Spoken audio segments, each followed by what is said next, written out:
कटारी नगरपालिका र सिराहाको धनगढी नगरपालिका जोड्नको निम्ति महान यात्रामा हुनुहुन्छ।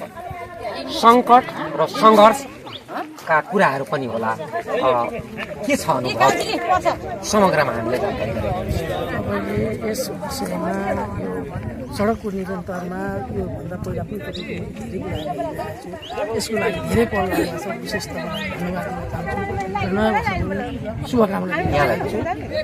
यस बाटोको निमित्त हामीले सर्वप्रथम त गाउँमा सबैजना आउने भेला जम्मा भयौँ। भइसकेपछि हामीले सुनेको थियौँ यो सिराहाबाट आएको बाटो सलेस डाँडासम्म आइसकेको छ। सलेस डाँडाबाट नजिक ल्याइदिनुहोस् त। सलेस डाँडाबाट हामीले कटारीसम्म जोड्यौँ भने यो बाटो जोड्यौँ भने भोलि यताको घुर्मी के अरे कटारी मिर्चिया हुँदै धनगढी पुग्नु पर्दैन।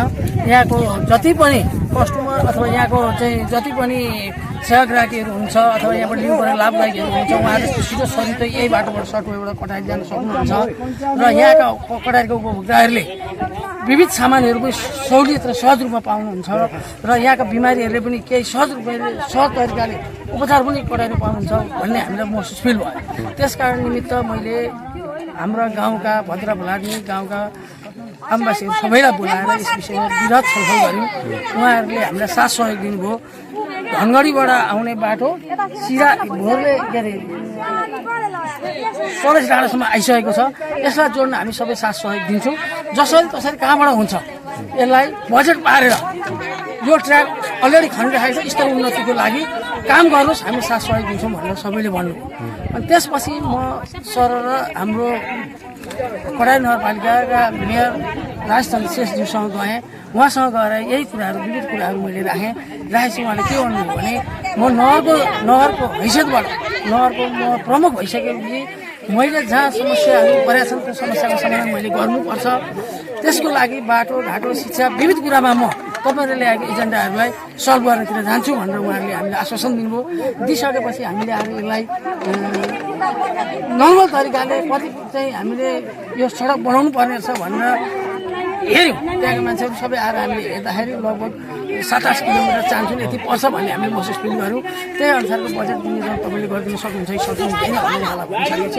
ठिक छ, वनहरू पर्दैन र यति पहिल्यै निकालिराखेको ट्र्याक छ भने त्यसको लागि तपाईँ आफू बसेर पहल गर्नुहुन्छ भने म दिन तयार छु भनेर उहाँले हामीलाई 10 लाखसम्म हामी अहिले मसँग 10 लाख रुपियाँ छ। 10 लाखले तपाईँले काम गर्दै गर्नु, नेक्स्ट वर्ष पनि फेरि म दिने प्रयास गर्छु। तपाईँहरूले काम गर्नुपर्छ, हाल्ने काम मेरो भन्न छ। उहाँलाई विशेष सर्वप्रथम त धन्यवाद दिन चाहन्छु।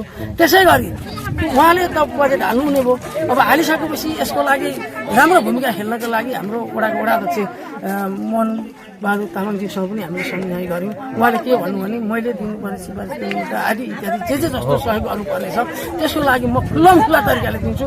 बाटो घाटो सडकको लागि जहिले पनि मबाट सहज हुनेछ। तपाईँलाई हैसियत गर्न सक्छु। बजेट नपुगेको समय पनि पुगेन भने पनि म साथ सहयोग दिन चाहन्छु भनेर उहाँले सहयोग गर्नुभयो।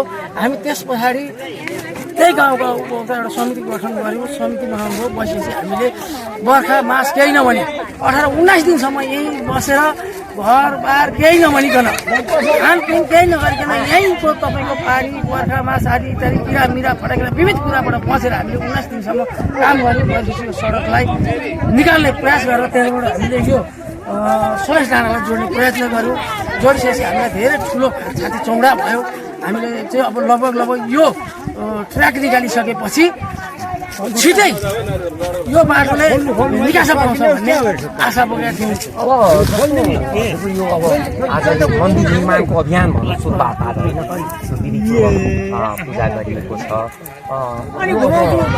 एउटा तार्किक निष्कर्षमा पुग्लाइआएको के छ? अब हिजो मात्रै मैले निर्माण अभियान को एउटा थालनी नै भनौँ यसलाई होइन, सुरु गरेको अवस्था छ। अब के भएको छ यो जुन तपाईँले गर्नुभएको पहलमा त म त धन्यवाद राखेको छु। अब यो पत्रकारको पनि ठुलो हात हुन्छ। तपाईँहरूले नै गरेर चाहिँ आज यो बाटो सफल भएको। हिजोको दिन पनि तपाईँले यहीँबाटै हाल्नु भएको थियो, हामीले हेऱ्यौँ। त्यसको लागि विशेष धन्यवाद दिन चाहन्छु। तपाईँकै कारण मार्फत पनि यो ट्र्याक गर्न आज सम्भव भएको छ। एक नम्बर सर्वप्रथम तपाईँलाई धन्यवाद दिन चाहन्छु। आज यसमा तपाईँ जसरी लागि परेर म यहाँ आउँछु, यसको लागि मठ मन्दिर पनि भयो, प्लस 2 सिरा र घरले जोड्ने माध्यम हो भने भोलि एक आपसमा माया प्रीति पनि अगाडि बढ्ने कुरा गाडा पनि हुन्छ। यहाँनिर मठ मन्दिर बन्छ, दुवै पक्षको नगरपालिकाले पैसा हाल्यो भने 100% बन्छ भन्ने विश्वास लिएर हामी सबै बस्नु भएको छ। मलाई जतिसम्म लाग्छ यहाँ मठ मन्दिर मलाई पुनः विश्वास छ र यसमा र यसको लागि हामी 100% पहल पनि गर्छौँ। पहल पनि गर्नु पर्यो र हिजोदेखि म अभियान निरन्तर अगाडि बढाइरहेको छु होइन। यसमा दाताहरू पनि कतिपय आउला, उहाँलाई पनि हामी स्वागत गर्नै पर्ने हुन्छ होइन।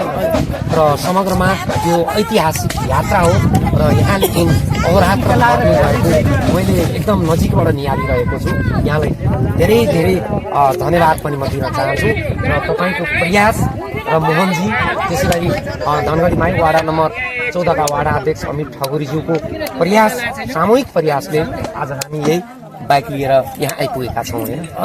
सहज किसिमबाट योभन्दा अगाडि यो अवस्था थिएन, तर हामी सहज रूपमा आयौँ र यसलाई तार्किक निष्कर्षमा पुर्याउनको निम्ति सबै आम भक्तजन भनौँ, अहिले यति बेलाको आम समुदाय भनौँ, सबै लागिरहनु भएको छ। सबैलाई विशेष आभार प्रकट गर्दछु। धन्यवाद।